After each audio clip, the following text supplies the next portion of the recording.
Hello friends, कैसे हो आप सब। मेरे ख्याल से तो सभी अच्छे ही होंगे। और क्या चल रहा है, मस्ती चल रही है कि पढ़ाई चल रही है। पढ़ाई चल रही होगी। तो आज मैं बहुत खुश हूँ, इसलिए अच्छे कपड़े भी पहन के आया हूँ, है ना। और खुशी का कारण ये है कि मैंने टेलीग्राम ग्रुप में अपने शेयर किया था एक first subjective test for class 11th, जिसमें पी सी एंड एम तीनों का ख्याल रखा था मैंने बराबर। और मेरे को वो कई सारे बच्चों ने जो है उसके आंसर्स मेरे ईमेल पे भेजे, और मैंने चेक करके उनको उनके आंसर्स जो है भेज दिए थे। ठीक है। और कईयों ने नहीं भी भेजे, उनकी पता नहीं कोई घर में परेशानी रही होगी, है ना। अपनी परेशानी होती है कोई। तो क्वेश्चंस जो थे अच्छे लेवल के थे, क्वेश्चंस अच्छे लेवल के थे, इसलिए मैंने सोचा कि मैं अगर असाइनमेंट मतलब in the form of PDF अगर मैं आपको उसके आंसर भेज भी दूं तो भी कईयों को क्लियर नहीं हो सकते हैं, है ना। ऐसा होता है कि कईयों को कम क्लियर हो, कईयों को पूरा ही क्लियर हो जाए, कईयों को लिटिल बिट थोड़ा सा 80% क्लियर हो, 20% ना हो। तो ऐसी संभावना ही ना रहे सबको 100% क्लियर हो जाए। इसलिए मैं आपके सामने आज ये मैथ्स का फर्स्ट जो है पेपर एनालिसिस लेकर आया हूँ, जिसमें मैं रिजल्ट भी बताऊँगा कौन टॉपर है। ठीक है। लेकिन वो मैं मैथ्स फिजिक्स केमिस्ट्री तीनों के बाद बताऊँगा। ठीक है। ये मेरी फर्स्ट वीडियो है उस पेपर के सॉल्यूशंस की, जिसमें मैं मैथ्स पार्ट डिस्कस करूँगा जिसमें आज मैं मैथ्स पार्ट डिस्कस करूँगा। क्लियर है सबको। इतना तो सबको क्लियर हो गया होगा। अगर जिसने यार नहीं किया ना टेलीग्राम ग्रुप ज्वाइन, अभी जाके कर लो। मैं नीचे लिंक भी डिस्क्रिप्शन में कई बार दे चुका हूँ, कई बार यार, लाखों टाइम। और नाम मेरे टेलीग्राम ग्रुप का है स्टडी चैनल। कई सारे important notes, quizzes and some weekly tests जो है वहाँ पे मैं डालता रहता हूँ। और उनको लेने के लिए एट फ्री ऑफ कॉस्ट जो आप वहाँ पे ज्वाइन कर सकते हैं। एंड 2-4 दिनों में मैं एक थोड़ा सा पेड कोर्स भी निकालूंगा, कुछ मुश्किल से 10-20 रुपये का होगा, है ना। तो उसमें एक मैं बहुत इम्पोर्टेंट चीज़ समझाऊंगा, जो कि बहुत इंपॉर्टेंट होती है class 11th 12th and for any JEE crack, है ना। जेई वगैरह नीट वगैरह करना है तो उसमें क्या होगा, मैं थोड़ा सा 11th एंड 12th लेवल पर आपको थोड़ा सा डिफ्रेंशिएशन, इंटीग्रेशन, कैलकुलस का थोड़ा सा बताऊंगा। तो यही होगा, थोड़े से बेसिक से रूल्स होंगे। ठीक है। तो कुछ सस्ता सा ही होगा और अच्छे लेवल के क्वेश्चन होंगे, बस ऐसा होगा। हम लो लेवल से हाई लेवल पहुँचेंगे। अब ऐसी बातें करते करते अगर मैंने कर दिया ना ख़त्म, तो ये बहुत ज़्यादा क्वेश्चन, आई थिंक इसमें 15 to 20 क्वेश्चन हैं मैथ्स वाले सेक्शन में। और मैं बता दूं, ये 100 मार्क्स का पेपर था टोटल जो मैंने डाला था फर्स्ट सब्जेक्टिव टेस्ट। तो आज हम ये मैथ्स का पार्ट डिस्कस करने जा रहे हैं। तो कई बच्चे जो हैं बड़े अच्छे हैं, जिन्होंने मेरे को सारे के सारे सॉल्यूशंस करके भेजे, और कईयों ने जिनसे जितने निकले, मतलब कि उन्होंने अपनी क्षमता के अनुसार सारे जितने भी निकल पाते थे उनसे, कि उन्होंने निकाल के भेजे हैं, है ना। तो अच्छी बात है, सबके लिए अच्छी बात है। और कईयों ने तो मेरे को डाउट्स भी पूछे हैं, और मैं वो फिज़िक्स के डाउट्स मेरे को अच्छे लगे। एक बच्चे ने, अनूप ओझा ने पूछा था, तो मैं फिज़िक्स के जो है अभी मैं पेपर का आंसर बताऊंगा। अब इस वीडियो में नहीं, वो नेक्स्ट वीडियो में फिज़िक्स डिस्कस करेंगे या केमिस्ट्री, जैसे भी होगा। तो उसमें मैं उसका डाउट जोड़ लूँगा, मेरे को बड़ा अच्छा लगा। तो ऐसे डाउट्स पूछ लिया करो, उसका डाउट क्लियर हुआ, है ना, खुश हुआ बेचारा। तो आप लोग भी ऐसे खुश हो सकते हैं डाउट्स पूछ के। तो ऐसे मैंने दोबारा बता देता हूँ, टेलीग्राम ग्रुप जरूर ज्वाइन कर लीजिए, मैं डिस्क्रिप्शन में लिंक भी भेज देता हूँ। ठीक है। तो आगे बढ़ते हैं मैथ्स की क्लास की ओर। और मैं क्षमा करना अगर पिछली वीडियोस में किसी को कोई दिक्कत आई हो, आगे से अब कोई दिक्कत नहीं आएगी। क्लियर। तो फ्रेंड्स, स्टार्ट करने से पहले हम एक बार देख लेते हैं। क्या देखना है कि फ़र्स्ट जो मैंने टेस्ट डाला था टेलीग्राम के ग्रुप में, वो क्या क्या इंक्लूड करता था, उसमें क्या क्या था, है ना, कितने कितने मार्क्स का था, और बाकी सब चीज़ें, है ना। तो फिज़िक्स का मैंने क्या डाला, mathematical tools, units, dimensions and errors. तो इसमें मैं आपको मैथमेटिकल टूल्स के क्वेश्चंस नहीं करवाऊँगा, वो मैं वीडियो बना लूँगा बट आपके लिए नहीं डालूँगा, वो सिर्फ पेड कोर्सेज़ के लिए होगा। क्योंकि मैंने उसको कोर्स में 10 to 20 रुपीज़ का है बच्चे पेड कोर्स, आप सभी खरीदना, है ना, आपको सभी को फ़ायदा होगा। यूनिट, डायमेंशन एंड एरर वो मैं आपको करवा दूँगा, उसके सारे जितने भी क्वेश्चन होंगे वो मैं आपको दे दूँगा। अगर आप टेस्ट लेना चाहते हैं यूनिट मैथमेटिकल टूल्स का भी, तो आपको टेलीग्राम ज्वाइन करना पड़ेगा, तो उसमें आपको फ्री में मिलेगा। ठीक है। देन केमिस्ट्री में some basic concepts of chemistry, जो क्लास 11th का फर्स्ट चैप्टर है, वो डाला था। एटॉमिक स्ट्रक्चर मैंने कम ही डाला था, ब्लैक बॉडी रेडिएशंस तक, ज़्यादा नहीं। रिडॉक्स रिएक्शन वो आपने पिछले साल पढ़ भी रखा है, और थोड़ा सा हट के मतलब 11th क्लास का भी है, हाई लेवल का, ठीक है। तो some basic concepts of chemistry जितना मैंने करवा दिया है, मैं शायद आज और कल में एक वीडियो डालूंगा लॉज ऑफ केमिकल कॉम्बिनेशन, वहाँ तक का मैं सारा आपको इस टेस्ट में केमिस्ट्री में समझा डालूंगा। मैथ्स का है, मैथ्स का क्या है, सेट्स आएगा, बेबी कर्व आएगा, रिलेशंस आएगा, फंक्शंस आएगा। फंक्शन सिर्फ मॉडुलस तक आएगा, मतलब 2 ही फंक्शन करवाने थे मैंने, मॉडुलस लॉगरिथम, तो मॉडुलस फंक्शन आएगा। और इसमें बच्चे देखो सेट्स, मेरे को पता है आप सभी स्कूल्स में भी मेरे ख्याल से ऑनलाइन क्लासेस चल ही रही हैं सबकी, अगर नहीं है तो इतने दिन बेले तो कोई भी नहीं बैठा होगा, सेट्स चैप्टर कर ही लिया होगा। अगर नहीं किया है तो अभी मैं जैसे क्वेश्चंस करवाऊंगा तो आपको क्लियर होता जाएगा, क्लियर आपको खुद ब खुद होगा। तो मार्किंग स्कीम की बात करें तो ये आपकी मार्किंग स्कीम दे रखी है। टोटल क्वेश्चन बच्चे तीनों के सब्जेक्ट्स के मिलाकर 47 बने हैं, और टोटल मार्क्स 100 है, टोटल मार्क्स 100 है, जिसमें physics includes 33, chemistry 33 and maths 34। सो बच्चे जैसे कि मैंने अभी आपको बताया था स्टार्टिंग में कि आज मैं सिर्फ मैथ्स ही जो है आपके साथ डिस्कस करने जा रहा हूँ, और ये आपके सामने पड़ा है मैथ्स का सेक्शन ए, सेक्शन 1, जिसके अंदर 5 क्वेश्चन हैं ओनली, और सारे के सारे 1 मार्क्स के हैं। तो 5 क्वेश्चन खुद ब खुद करें और 5 नंबर कमाएं। अकेला क्वेश्चन अच्छी तरह से आपको यहाँ पे करवाया जाएगा। आप वीडियो को पॉज करके भी कर सकते हैं, खुद प्रैक्टिस भी कर सकते हैं, और अपना जो मैं अभी करवाऊँगा आंसर दूंगा तो उससे आप आंसर भी चेक कर सकते हैं। कितना अच्छा आपके लिए फ़ायदा हम दे रहे हैं, इसलिए टेलीग्राम जरूर ज्वाइन करिएगा, और लाइक शेयर कमेंट सब्सक्राइब जरूर करिएगा यार। आइए फ्रेंड्स 1 मार्क के क्वेश्चन से स्टार्ट करते हैं।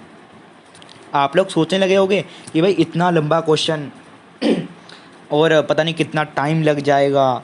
ये लेंथी है, मैं मानता हूँ लेंथी है, बट अगर आप इसको लेंथी बना लेते हो तो है ये लेंथी।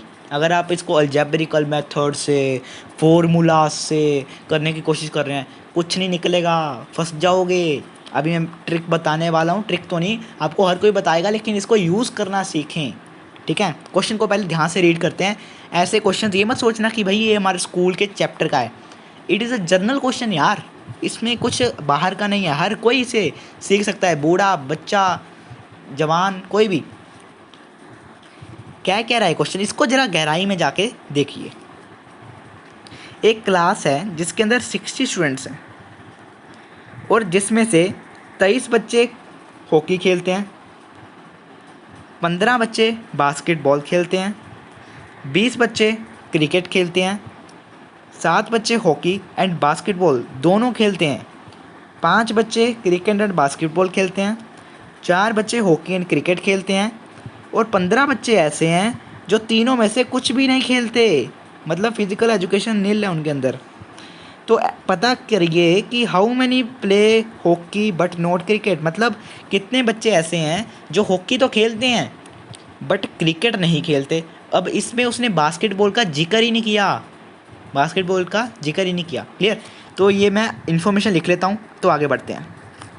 तो बच्चे मैंने यहाँ पे सारी की सारी इन्फॉर्मेशन नोट कर ली है।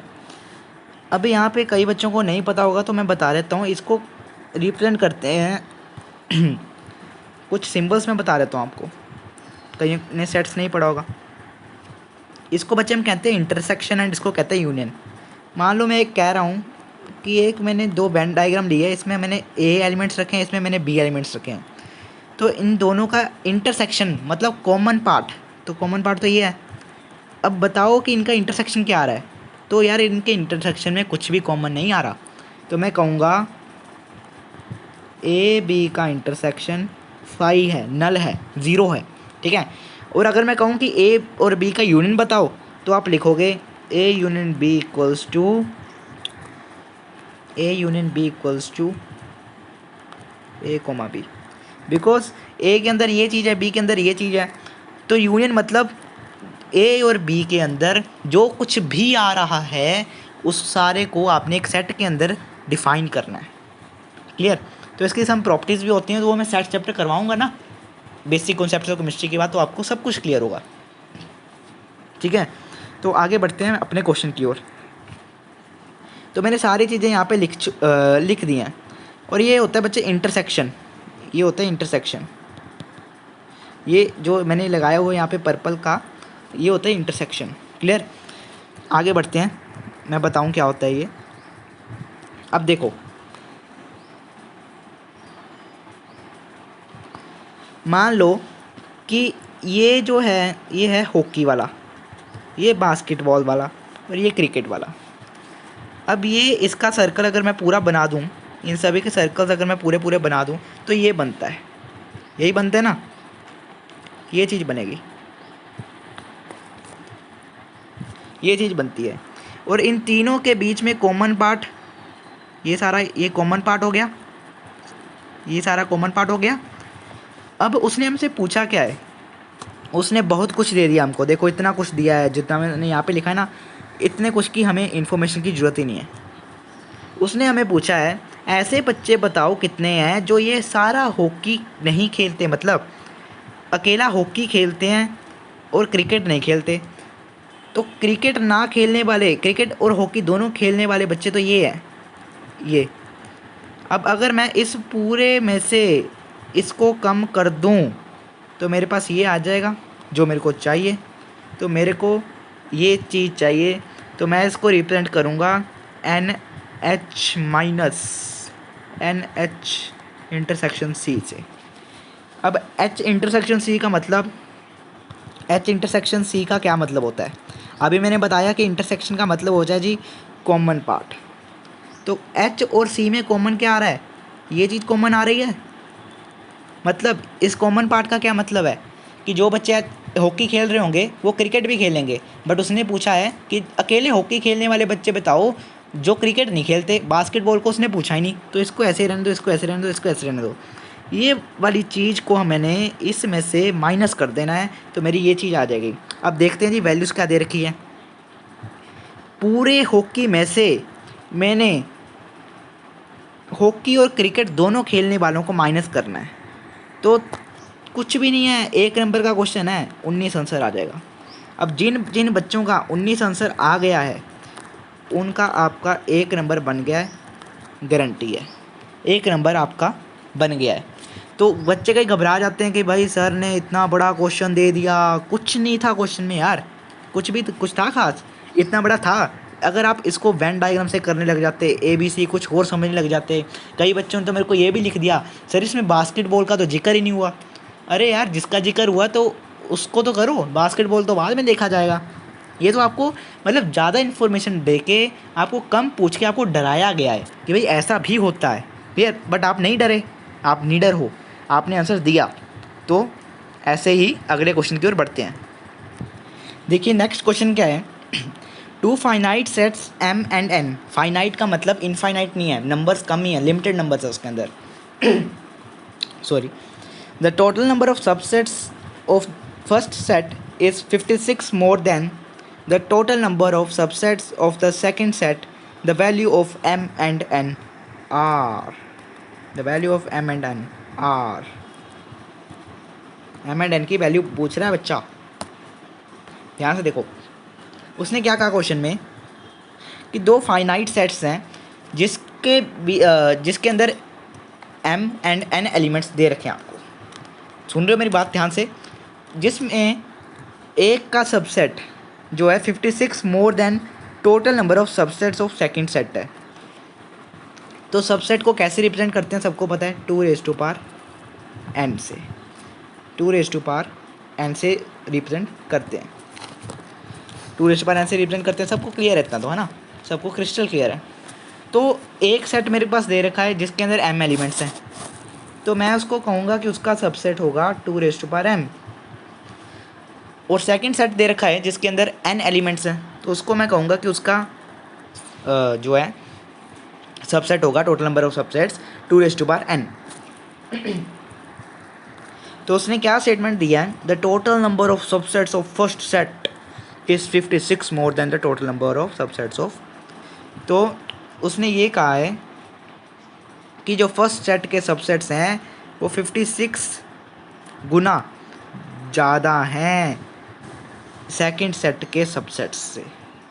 ये इक्वेशन बना ली जिन्होंने, वो बच्चे तर गए।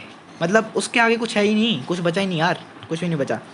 अब आपका अलजेब्रा है, आप जैसे मर्जी कर सकते हो। इसको इधर लेके आओ, मैं तो ऐसे ही करता हूँ जी। अब देखो, ये तभी पॉसिबल होना था अगर m जो है n से बड़ा है। अब अगर m n से बड़ा है तभी तो m में से n कम कर रहे हैं। तो अब मैं क्या करूँगा कि 2n मतलब छोटी वाली रकम बाहर कॉमन निकाल रहा हूँ, तो ऊपर बच जाएगा। जिसके पास दिमाग है ना उसको समझ आ जाएगा। ये मत सोचना कि भाई हमें समझ नहीं आ रहा है, ऐसा वैसा, देर लगेगी, समझ आ जाएगा। ये बेसिक अलजेब्रा 6th-7th क्लास का। इक्वेशन बनानी और उसको क्वेश्चन को रीड करना डिफ़िकल्ट था थोड़ा सा, जो मैंने आसानी से करा दिया आपको, जो मैंने आसानी से करा दिया है। तो अभी मैंने क्या किया है दोबारा से बता देता हूँ। अभी मैंने ये किया कि 2m minus 2n equals to 56 मैंने पिछली इक्वेशन में निकाल लिया। तो यहाँ से मेरे को पता चला कि 2n जो है छोटा है, तो 2n मैंने कॉमन ले लिया। तो इसमें से मैंने इसको ऐसे लिख दिया, इसको 56 के इक्वल किया हुआ है। अब मेरे पास ये आ गया, मेरे पास ये आ गया। अब मैंने 56 का एलसीएम लिया, 2 पे गया जी, 28, 14, 2 7 और 7 एकम 7। तो इसका एलसीएम क्या आया, 2 क्यूब इंटू 7। सॉरी, थोड़ा राइटिंग से आज गंदी हो रही, पता नहीं क्यों। 2 क्यूब इंटू 7, और मैंने 56 को किसके बराबर कर रखा है, 2n upon 2m minus n minus 1। ठीक है, ये इसके बराबर कर रखा है। अब ध्यान से देखो, ये चीज़ इसके साथ मैच कर रहा है, बस यहाँ पे n है, यहाँ पे 3 है। तो bases are same, then powers will be equated. Therefore n यहाँ से निकल के मेरे पास 3 आ गया आंसर। n की वैल्यू मेरे पास 3 आ रही है यहाँ पे। अब मैं ये n की वैल्यू 1 मान लेता हूँ। अब मैं इस n की वैल्यू को 1 मान लेता हूँ। मेरे पास इक्वेशन थी 2n raise to power 2m minus n minus 1 equal to 56, ये इक्वेशन थी। और इससे भी पहले स्टार्टिंग में मैंने एक इक्वेशन लिखी थी 2m equals to 2n plus 56। दोनों में से किस में मैं n की वैल्यू भरूं तो ज़्यादा अच्छा रहेगा। तो ये बच्चे आपकी मर्ज़ी, आप इसमें भी भरोगे सेम आंसर आएगा, इसमें भरोगे सेम आंसर आएगा। बट मैं इसमें भरूंगा, मेरे को क्योंकि कैलकुलेशन मिस्टेक होने के चांसेस घट जाएंगे, मेरा आंसर सही आने के चांसेस बढ़ जाएंगे। तो ये आपने खुद देखना होता है। ठीक है, अगर आपका ज़्यादा अलजेब्रा अच्छा है, टीचर पे इंप्रेशन जमाना ही जमाना है, जो मर्जी हो जाए, तो फर्स्ट इक्वेशन लगा दो, कुछ फ़र्क नहीं पड़ेगा। तो क्या हुआ, 2n, n की वैल्यू मेरे पास 3 आई, तो 2 raise to power 3 is 8, 8 n plus 56। तो it becomes 8 plus 6, that is 64, and it becomes 2 raised to power 6। तो फिर से वही केस लगेंगे जब बेसिस सेम होते हैं। तो मेरे पास यहाँ से वैल्यू निकल के आ गई m की 6 एंड n की 3। तो ये आपका MCQ क्वेश्चन था 1 मार्क के अंदर। थोड़ी सी मेहनत करनी पड़नी थी, अलजेब्रा सा लगाना पड़ना था।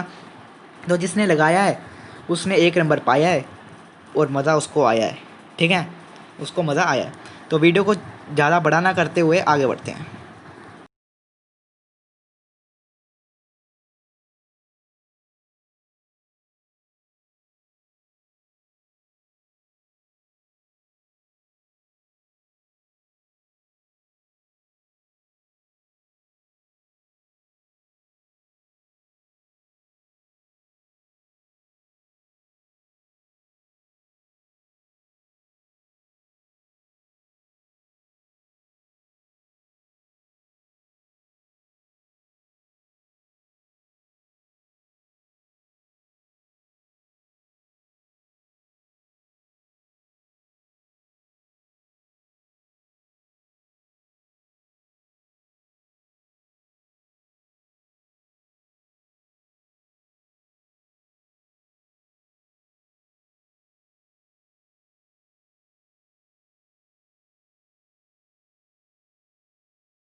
तो बढ़ते हैं सेक्शन बी के फर्स्ट क्वेश्चन की ओर। 2 मार्क्स के क्वेश्चन की ओर बढ़ गए हम। 2 मार्क्स के क्वेश्चन की ओर हम बढ़ चुके हैं। तो फर्स्ट क्वेश्चन क्या कह रहा है, एक टाउन है जिसके अंदर 10,000 बंदे रहते हैं, फैमिलीज रहती हैं। तो 40% फैमिलीज जिसमें से न्यूज़पेपर ए को अच्छा मानती हैं, 20% फैमिलीज ऐसी हैं जो बी को अच्छा मानती हैं, 10% ऐसी हैं जो सी को अच्छा मानती हैं, 5% ऐसी हैं जो ए एंड बी दोनों को अच्छा मानती हैं, 3% बी एंड सी दोनों को अच्छा मानती हैं, 4% ऐसी हैं जो ए एंड सी को अच्छा मानती हैं, 2% वो हैं जो तीनों को ही अच्छा मानती हैं जी। तो बताओ कितना परसेंट फैमिली अकेली ए को अच्छा मानती है और कितना, और ऐसी कौन सी फैमिलीज होंगी जो किसी को भी अच्छा नहीं मानती जी। तो ये हमारा आंसर रहेगा। देखते हैं ध्यान से।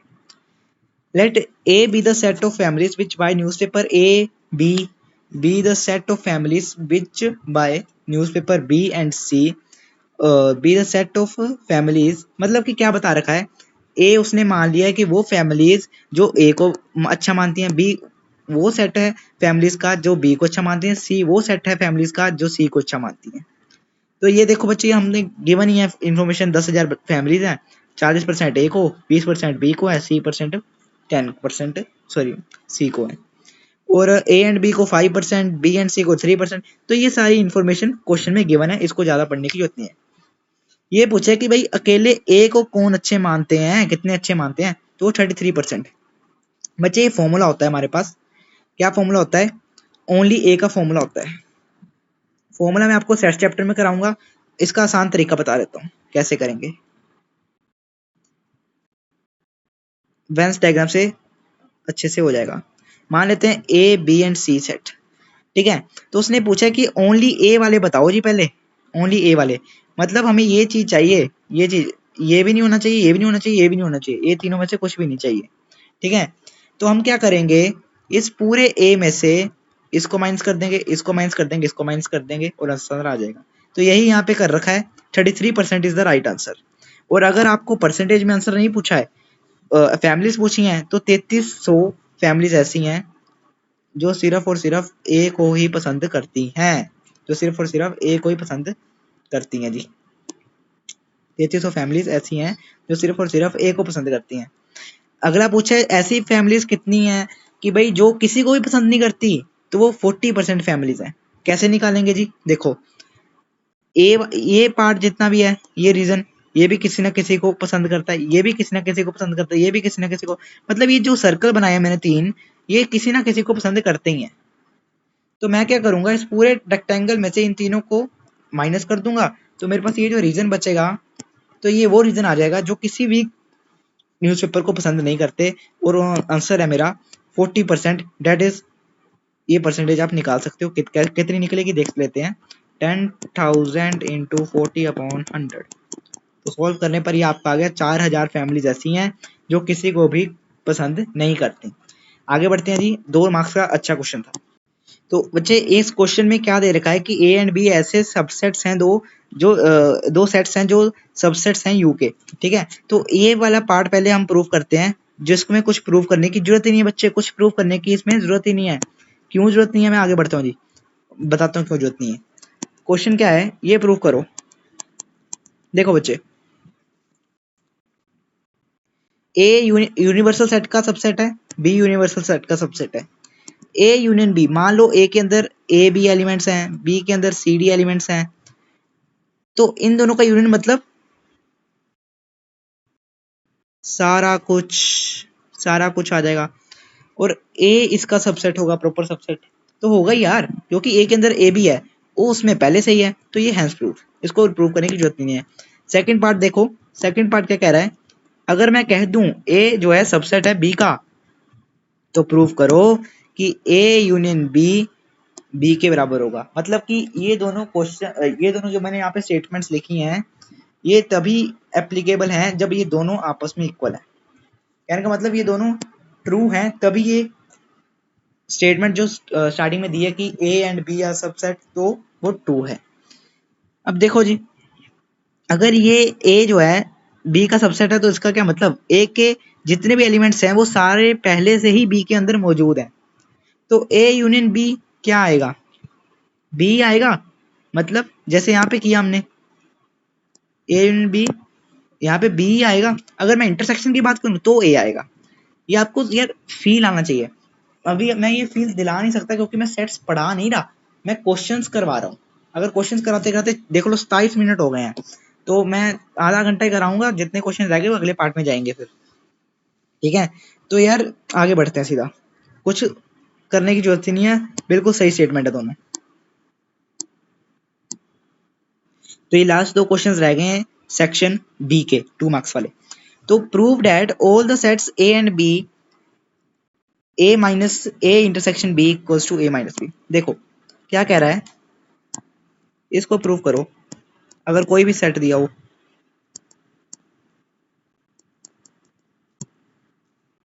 देख भाई बना डायग्राम सीधा, ये ले ए, ये लो बी, और उसने क्या कहा, ए इंटरसेक्शन बी में से तुमने ए को कम कर दिया, मतलब ए को खत्म कर दिया, तो क्या बचेगा। अगर तुमने ए इंटरसेक्शन बी में से ए को खत्म कर दिया तो बस वो चीज बच जाएगी, सॉरी, तो क्या बचेगा यार, देखो तो ए माइनस बी ही बचेगा। मैं बताता हूँ, दोबारा बताता हूँ, ए ये है, बी है, ए माइनस बी क्या है, ए में से बी को कम कर दो, ये बचेगा। Is it okay to all of you, is it clear to all of you, ये बचेगा।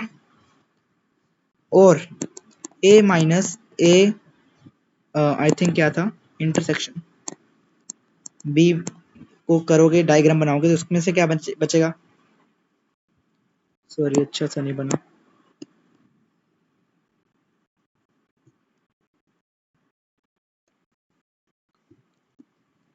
अब आपने पूरे ए में से ये इंटरसेक्शन कम करना है, ये पूरे ए में से आपने ये इंटरसेक्शन कम करना है, तो ये चीज ही बचेगी।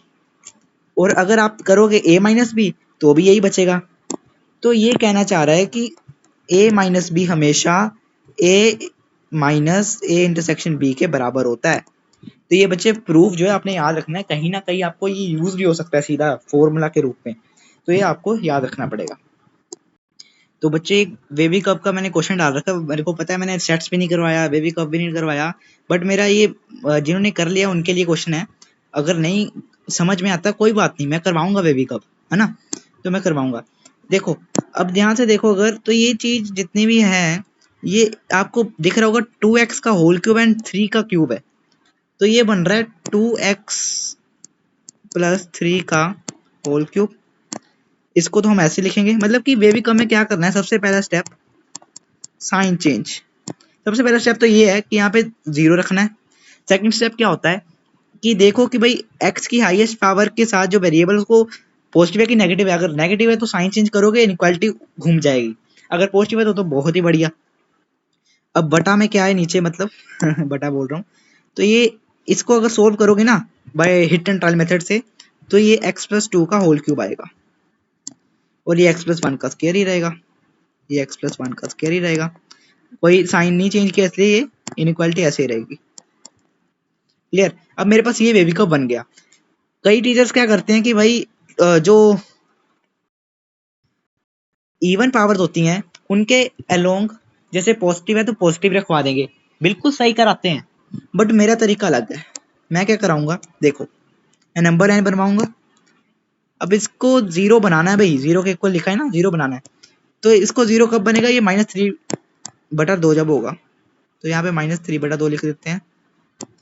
ये कब 0 होगा, जब 1 होगा, बट ये इवन पावर है, मैं इसको निगलेक्ट कर देता हूँ इस वक्त, थोड़ी देर के लिए निगलेक्ट कर देता हूँ। यहाँ पे भी x प्लस 1 का होल स्क्वायर है, इसको इस भी मैं निगलेक्ट कर रहा हूँ थोड़ी देर के लिए। यहाँ पे ओड है इसलिए मैं इसको ले लेता हूँ -2। अब मैं यहाँ पे पॉजिटिव होऊंगा, नेगेटिव पॉजिटिव, ठीक है। तो मैं क्या करूंगा, मैं ये करूंगा, अगर तो बच्चे देखो यहाँ पे मेरे को इनइक्वालिटी ऐसी दी हुई है, तो अगर इनइक्वालिटी का मुंह खुला हुआ है वेवी कर्व की ओर, तो मतलब पॉजिटिव लेने हैं, तो मतलब ये चीज लेनी है और ये चीज लेनी है, तो x किसके बराबर आ जाएगा, -∞, यहाँ तो -∞ है, -∞ से लेकर -2 यूनियन। अब देखो अगर मैं -3/2 भी ले लूं तो ये 0 बन जाएगा, कोई फर्क नहीं पड़ता, तो मैं यहाँ पे ले लेता हूँ -3/2 टू इन्फिनिटी। तो मेरा इसका आंसर क्या आ रहा है, x belongs to minus infinity to minus two union 3/2 to infinity. Is it right? अब मैंने देखना कि भाई जो मैंने निगलेक्ट किए उसका क्या बन रहा है, तो 1 यहाँ पे आना चाहिए क्योंकि वो 0 बना रहा है और हमको चाहिए। तो यार -3 से 2 इसमें इन्फिनिटी में पहले से ही 1 इंक्लूड है, और अगर मैं यहाँ पे -1 लिख दूंगा तो डिनोमिनेटर 0 बन जाएगा, नॉट डिफाइंड, तो इसलिए यहाँ पे ऐसा नहीं, तो ये राइट आंसर है वेरिकॉप का। बच्चे यहाँ से हमारा अब सेक्शन सी स्टार्ट हो गया मैथ्स का, 3 मार्क्स वाले क्वेश्चन, लास्ट सेक्शन है ये। तो इसमें ये फर्स्ट क्वेश्चन मैं यहाँ पे स्किप कर रहा हूँ, ये मैं स्किप कर रहा हूँ बिकॉज इसके लिए मेरे 2-4 चीज़ें समझानी पड़ेंगी और वो टाइम बहुत लेगा। अब मैं चैप्टर स्टार्ट करूंगा केमिस्ट्री के बाद, तो उसमें आपको समझ आ जाएगा अच्छे से, वहां पे मैं क्वेश्चन ये पक्का लेकर आऊंगा। ठीक है, आगे बढ़ते हैं। देखो यार इजी सा क्वेश्चन है, कह रहा है एक कॉलेज में 300 बच्चे हैं जी, जिसमें बच्चे 5 न्यूज़पेपर पढ़ते ही पढ़ते हैं, हर एक बच्चा 5 न्यूज़पेपर पढ़ेगा ही पढ़ेगा, ठीक है, और एक न्यूज़पेपर 60 बच्चों द्वारा पढ़ा जा रहा है, तो बताओ कितने न्यूज़पेपर हुए। देखो टोटल स्टूडेंट्स 300 हैं और 5 न्यूज़पेपर हर एक बच्चा पढ़ रहा है, मतलब 300 बच्चे इतने न्यूज़पेपर पढ़ रहे हैं। और सेकंड कंडीशन ये दे दी कि भाई हर एक न्यूज़पेपर 60 बच्चों द्वारा पढ़ा जा रहा है, तो दोनों इक्वल हुए। क्यों? क्योंकि देखो ये भी क्या बता रहा है हमें कि कितने बच्चे न्यूज़पेपर्स, मतलब टोटल कितने न्यूज़पेपर्स हैं, और ये भी यही बता रहा है। तो मैंने इसको इक्वेट कर दिया, तो मेरे पास आंसर निकल के आ गया कि x इक्वल्स टू 25, मतलब 25 न्यूज़पेपर्स मेरे पास हैं। यहाँ पे फिल इन द ब्लैंक्स पढ़ दो। अच्छा क्वेश्चन है, 3 नंबर का मैंने डाल दिया, वैसे 1 मार्क्स में डाल देना चाहिए था, तो कुछ खास था नहीं इसमें, लेकिन ये IIT में आ रखा है, तो कुछ भी नहीं है इस क्वेश्चन में देखा जाए, अगर कुछ है क्या, कुछ भी नहीं है। देखो टू सेट्स दे रखे हैं, क्या प्रॉपर्टी लगा रखी है, 1 is equal to 2, 2 equals to 3, therefore 1 equals to 3। ये आपने पढ़ रखा है, पोस्टलेट था, पता नहीं किसका, मैंने को याद भूल गया नाम उसका बंदे का, ठीक है। तो ये ऐसी प्रॉपर्टी लगा रखी है, ये मैं प्रूव भी करवाऊंगा जब सेट चैप्टर कराऊंगा by the help of algebraic properties, इस चैप्टर की प्रॉपर्टीज से। बट आप इस वक्त यही याद रखो कि ये उससे प्रूव हो रहा है।